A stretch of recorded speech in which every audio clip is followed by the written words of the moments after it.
മുസ്ലിമീങ്ങൾ ചെയ്യുന്ന റിസ്ക് ഭയങ്കരമാണ്. നമ്മൾ ചെയ്യുന്ന റിസ്ക് ഭയങ്കര റിസ്ക് എടുക്കുന്നവരാണ് നമ്മൾ. നാളെ പരലോകത്ത് സ്വർഗ്ഗമുണ്ടെന്ന് വിചാരിച്ച നമ്മൾ കള്ളുടിക്കാത്തത്, നാളെ പരലോകത്ത് സ്വർഗ്ഗമുണ്ടെന്ന് വിചാരിച്ചിട്ടാ വ്യഭിചരിക്കാതിരിക്കുന്നത്, നാളെ പരലോകത്ത് റബ്ബിന്റെ മുമ്പിൽ സ്വർഗവും സ്വർഗീയ ആരാമങ്ങളും ഉണ്ടെന്ന് വിചാരിച്ച നമ്മൾ അമുസ്ലിമീങ്ങൾ ചെയ്യുന്ന തെറ്റുകൾ നമ്മൾ ചെയ്യാതിരിക്കുന്നത്, നമ്മൾ അള്ളാഹനെ സൂക്ഷിക്കുന്നത് ഭയങ്കര റിസ്ക് അല്ലേ? ഭയങ്കര റിസ്ക് അല്ലേ നമ്മൾ എടുക്കുന്നത്? അവിടെ ഉണ്ട് ഇഖ്ബാലൊക്കെ പറഞ്ഞു, ബെച്ചാരെ മുസൽമാനോ ഫഖത്ത് വഅദയ ഹൂർ. ഇഖ്ബാല പറഞ്ഞത് വല്ലാത്തൊരു വാക്കാണ്. ഔറോംകെ ഖസാനെ ഹെ മഅമൂർ ബെച്ചാരെ മുസൽമാനോ ഫഖത്ത് വഅദയ ഹൂർ. ബർഖ് ഗിർതി ഹെ തോ ഗിർതി ഹെ ബെച്ചാരെ മുസൽമാൻ പർ. എന്ത് അപകടം ഉണ്ടെങ്കിലും മുസ്ലിമിന്റെ തലക്ക്, അമുസ്ലിമീങ്ങളുടെ ഖജനാവുകളൊക്കെ നീ നിറച്ചു കൊടുത്തില്ലേ പടച്ചവനെ? ഓർ ബെച്ചാരെ മുസൽമാനോ ഫഖത്ത് വഅദയ ഹൂർ. മുസ്ലിമിന് ഹൂറുല്ലിനുണ്ട് എന്ന ഒരു വാഗ്ദാനം പടച്ച റബ്ബേ, ബാക്കിയുള്ളവർക്കൊക്കെ എല്ലാം കൊടുത്തു, ഇവിടെ തന്നെ ഞങ്ങൾക്ക് തരാമെന്ന് നീ വാഗ്ദാനം ചെയ്തു അല്ലേ എന്ന് ഇഖ്ബാൽ ചോദിക്കുന്നുണ്ട് ശിഖ്വയിൽ. ഈ റിസ്ക് എടുക്കുന്നതിന് അല്ലാഹു സ്വർഗ്ഗം തരും. ഇത് വല്ലാത്ത റിസ്ക്കാണ്, ഇത് ഭയങ്കര റിസ്ക് എടുക്കുകയാണ്. നമ്മള് കാണാത്തൊരു ലോകത്തിന് വേണ്ടി പ്രിപ്പയർ ചെയ്യാൻ ഈ റിസ്ക് എടുക്കുന്നതിനാ സ്വർഗം. സ്വർഗം നമ്മൾ 3 ബെഡ്റൂം ഫ്ലാറ്റ് അല്ല എന്ന് മനസ്സിലാക്കിയിട്ടുണ്ട്. സ്വർഗം ലോകങ്ങളാണ് ഒരാൾക്ക് അല്ലാഹു നൽകാൻ പോകുന്നത്.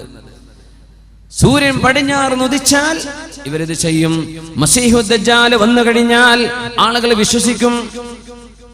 മസീഹു ദജ്ജാൽ എന്ന് പറയുന്ന മനുഷ്യനെ ലോകത്തെ ജൂതന്മാർ ക്രിസ്ത്യാനികൾ പ്രതീക്ഷിച്ചു കൊണ്ടിരിക്കുന്നുണ്ട്, മുസ്ലിമീങ്ങൾ പ്രതീക്ഷിക്കുന്ന പോലെ.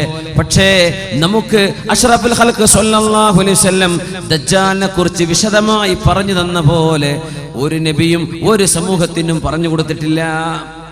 ജൂതന്മാർ ഇന്ന് ഇസ്രായേൽ എന്ന രാജ്യമുണ്ട്, നമ്മൾ പറഞ്ഞു. ഇസ്രായേൽ രാജ്യത്ത് ഏറ്റവും കൂടുതൽ വെച്ച് പിടിപ്പിക്കപ്പെടുന്ന ഒരു വൃക്ഷമുണ്ട്, ഗർഖദ്. ഗർഖദ്, ആ വൃക്ഷത്തിന്റെ പേരെന്നതാ?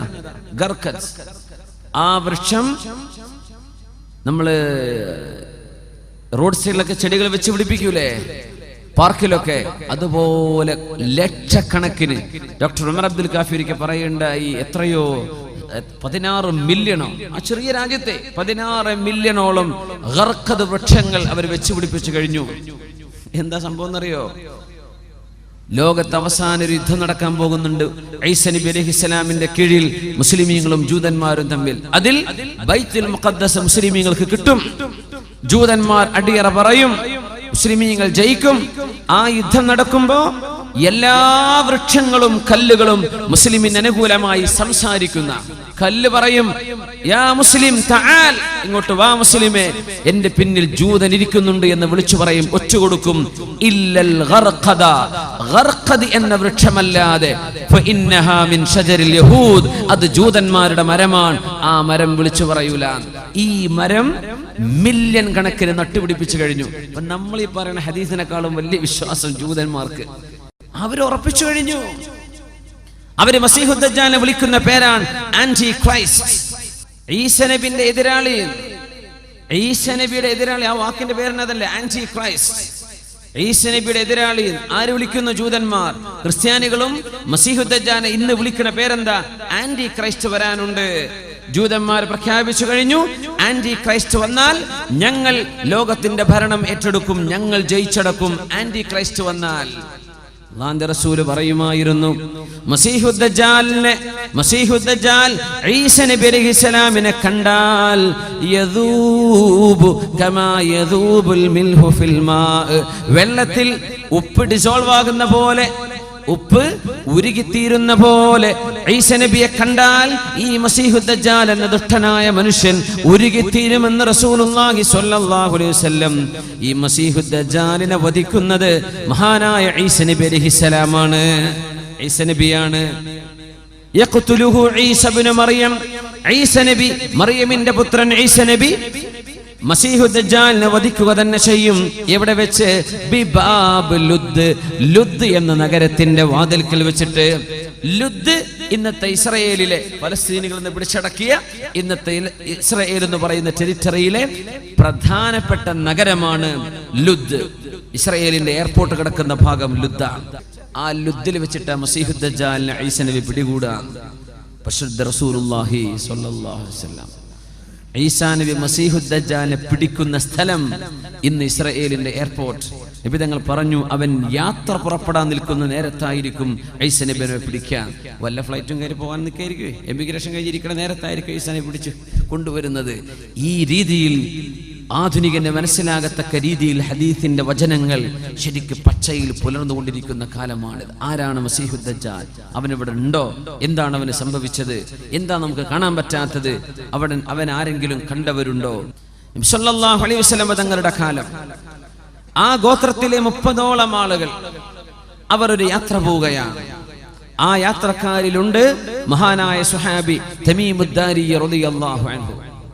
അപ്പോ 30ഓളം വരുന്ന ആളുകൾ, ലഖ്മ ജുദാം എന്ന ഗോത്രത്തിലെ 30ഓളം ആളുകൾ കടലിൽ യാത്ര പോയ ചരിത്രം സ്വഹീഹ് മുസ്ലിമിൽ കാണാൻ കഴിയും. സ്വഹീഹായ ഹദീസ്. ആ യാത്രക്കാരിലുണ്ട് മഹാനായ തമീമുദ് ദാരി റളിയല്ലാഹു അൻഹു. തമീമുദ് ദാരിയെ ഓർമ്മ വരണം. ആ സുഹാബിയാണ് ഉമറുൽ ഫാറൂഖ് റളിയല്ലാഹു അൻഹുവിന്റെ കാലത്ത് തറാവീഹ് നിസ്കാരം 20 റക്അത്ത് നിർവഹിക്കപ്പെട്ടപ്പോൾ ആ 20 റക്അത്ത് തറാവീഹിന് ഉമർ റളിയല്ലാഹു അൻഹു ഇമാം നിർത്തിയിരുന്ന സുഹാബി. 2 സുഹാബിമാരിൽ ഒരാൾ ഈ സുഹാബിയാണ് തമീമുദ് ദാരി റളിയല്ലാഹു അൻഹു. അദ്ദേഹം മുസ്ലിം ആവാനുണ്ടായ കാരണമാണ് പറയുന്നത്. ലഖ്മ ജുദാം ഗോത്രത്തിലെ 30ഓളം ആളുകൾ കടലിൽ യാത്ര പോയി. അവരുടെ കപ്പലുകൾ തകർന്നടിഞ്ഞ് ഒരു ദ്വീപിലെത്തിപ്പെട്ട കഥയാണ് അവർ പറഞ്ഞത്. അല്ലാഹുവിന്റെ റസൂലിനോട് വന്ന് പറഞ്ഞു കൊടുത്തു. ഉമ്മു ഹാനി റളിയല്ലാഹു അൻഹ പറഞ്ഞു, അല്ലാഹുവിന്റെ റസൂൽ സ്വല്ലല്ലാഹു അലൈഹി വസല്ലം ഞങ്ങൾ എല്ലാവരെയും പള്ളിയിലേക്ക് വിളിച്ചിട്ട് പറഞ്ഞു, എല്ലാവരും ഇരിക്കിൻ.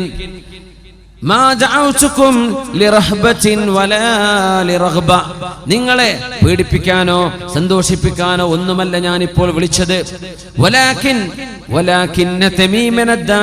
പക്ഷേ തമീമുദ് ദാരി എന്ന ഈ ചെറുപ്പക്കാരൻ അഖ്ബറനി, എന്നോട് ചില കാര്യങ്ങൾ പറഞ്ഞു തന്നു.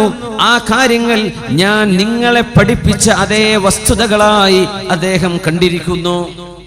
അത് പഠിപ്പിച്ചു തരാൻ, തമീമുദ് ദാരിയുടെ അനുഭവം നിങ്ങൾക്ക് പറഞ്ഞു തരാനാണ് ഞാൻ നിങ്ങളെ വിളിപ്പിക്കുന്നത് എന്ന് പരിശുദ്ധ റസൂലുള്ളാഹി സ്വല്ലല്ലാഹു അലൈഹി വസല്ലം.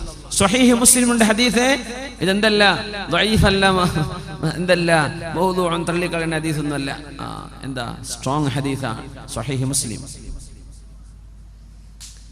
ഞങ്ങൾ യാത്ര പോയി. അങ്ങനെ ഞങ്ങളുടെ കപ്പൽ തകർന്നടിഞ്ഞ് ഞങ്ങൾ ഒരു വിജനമായ ദ്വീപിലേക്ക് കയറി ചെന്നു. ഞങ്ങളൊക്കെ ക്ഷീണിച്ചിട്ടുണ്ട്, തകർന്നിട്ടുണ്ട്. 30ഓളം ആളുകളായ അറബികൾ. അന്ന് അറബികൾ ഒരുപാട് യാത്ര ചെയ്യുന്ന ആളുകളാണ്. വോയേജസ്. ഒരു GPS സംവിധാനം ഇല്ലാതെ അവർ യാത്ര ചെയ്തത്. നമ്മുടെ കോഴിക്കോട് കാപ്പാടും കൊച്ചിയിലും നമ്മുടെ കൊയിലാണ്ടിയിലൊക്കെ അറബികൾ നടത്തിയ യാത്രയൊക്കെ എങ്ങനെ, എന്തൊരു അത്ഭുതമാണല്ലേ. നമുക്ക് പോകാൻ പറ്റും. ഇപ്പോൾ എല്ലാ സംവിധാനമുള്ള കപ്പലും ഉണ്ട്. ഒന്നുമില്ല, പായക്കപ്പലിൽ പോരില്ലേ, എവിടെ എത്തുന്ന എന്തറിയും. അങ്ങനെ ധൈര്യം കാണിച്ചൊരു സമൂഹം ഉണ്ടായതുകൊണ്ടാ അവരിലേക്ക് അല്ലാഹുവിന്റെ റസൂലിനെ പറഞ്ഞയച്ചതെന്ന് സ്വല്ലല്ലാഹു അലൈഹി വസല്ലം. അറബികൾ ചെയ്യുന്ന പോലെ ത്യാഗം ഒരു സമൂഹത്തിനും ചെയ്യാൻ പറ്റൂല എന്ന് അല്ലാഹുക്കറിയാം. അതുകൊണ്ട് നബി തങ്ങൾ അങ്ങോട്ട് അയച്ച് അവരെ കൊണ്ട് ലോകത്തിന്റെ ദഅവത്ത് എല്ലായിടത്തേക്കും അവരെത്തിച്ചു തന്നത് മാലിക് ദീനാർ തങ്ങളടക്കം അങ്ങനെ വന്നവരല്ലേ. അവർ യാത്ര പോയി. കപ്പൽ തകർന്നടിഞ്ഞ് ഒരു ദ്വീപിലേക്ക് അഭയം പ്രാപിച്ച കഥയാണ് മഹാനായ തമീമുദ് ദാരി റളിയല്ലാഹു അൻഹു അല്ലാഹുവിന്റെ റസൂലിനോട് പറഞ്ഞു കൊടുക്കുന്നത്. നബിയെ, ഞങ്ങൾ കയറി ചെന്നപ്പോൾ ഫസ്തഖ്ബലത്നാ ദാബത്തുൻ, ഒരു മൃഗം ഞങ്ങളുടെ മുമ്പിൽ പ്രത്യക്ഷപ്പെട്ടു. സൗദാ, ഒരു കറുത്ത ഭയങ്കരമായ അദീമ, ഒരു ഭീമാകാരമുള്ള ഒരു ജീവി.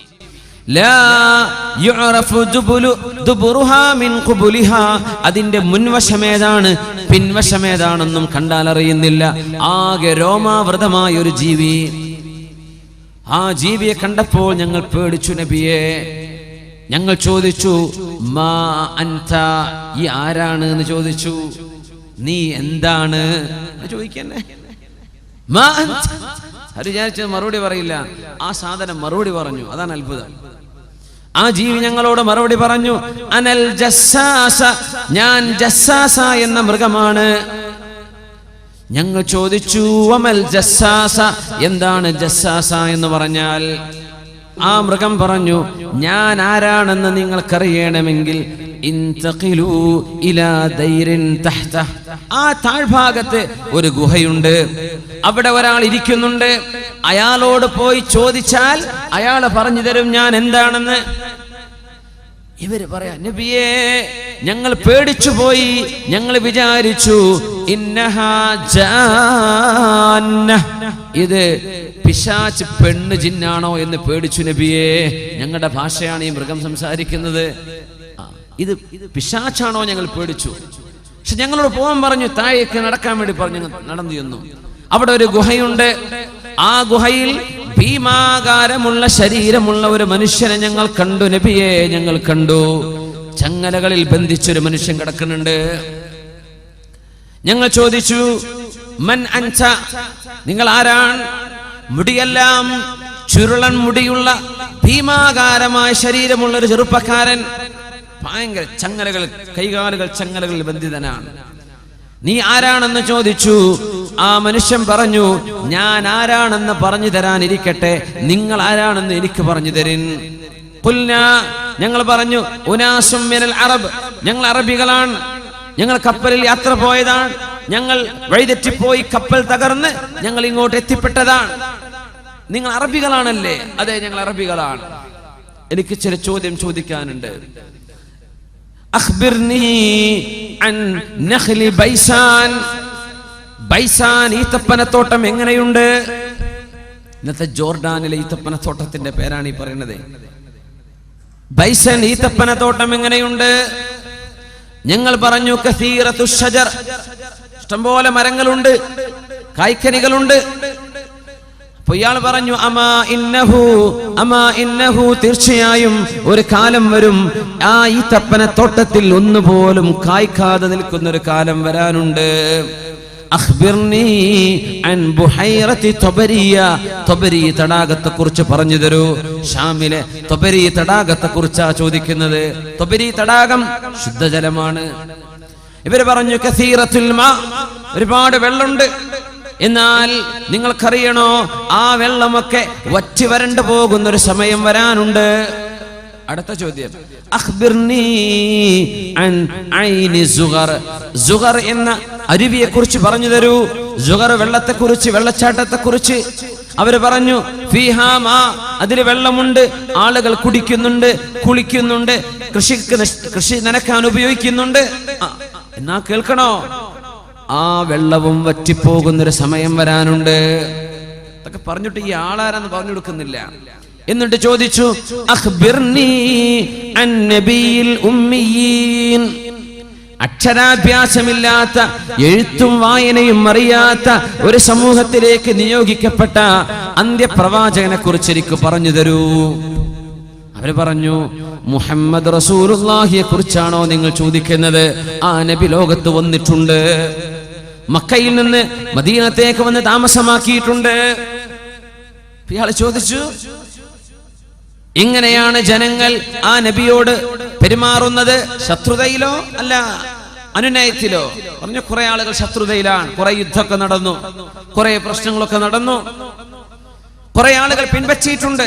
പക്ഷെ കുറെ ആളുകൾ ഇപ്പോഴും ശത്രുതയിലാണ്. ബദർ ഉഹദൊക്കെ നടക്കുന്ന കാലാണപ്പോ. അന്നേരം ഇയാൾ പറഞ്ഞു, ഫഖൈറുൽ ലഹും അൻ യുതീഉ, ഫഖൈറുൽ ലഹും അൻ യുതീഉ, അവർക്ക് ഏറ്റവും നല്ലത് ആ നബിയെ പിൻപറ്റലാണ്. ആരാ പറഞ്ഞത്? അന മസീഹുദ് ദജ്ജാൽ, ഞാൻ മസീഹുദ് ദജ്ജാലാണ്. ലോകാവസാനം അടുക്കുമ്പോൾ എന്റെ ചങ്ങലകൾ പൊട്ടിക്കപ്പെടുകയും ഞാൻ പുറത്തു വരും, ഞാൻ ലോകത്ത് സഞ്ചരിക്കും. 40 യൗമൻ, 40 ദിവസം. യൗമുൻ കസനത്തിൻ വയൗമുൻ കശഹരിൻ വയൗമുൻ കജുമുഅ, ഒരു ദിവസം ഒരു വർഷത്തിന്റെ ദൈർഘ്യമുള്ള ദിവസം വരും 40-ൽ. വേറെ ഒരു ദിവസം ഒരു മാസത്തിന്റെ ദൈർഘ്യമുള്ള ദിവസം വരും.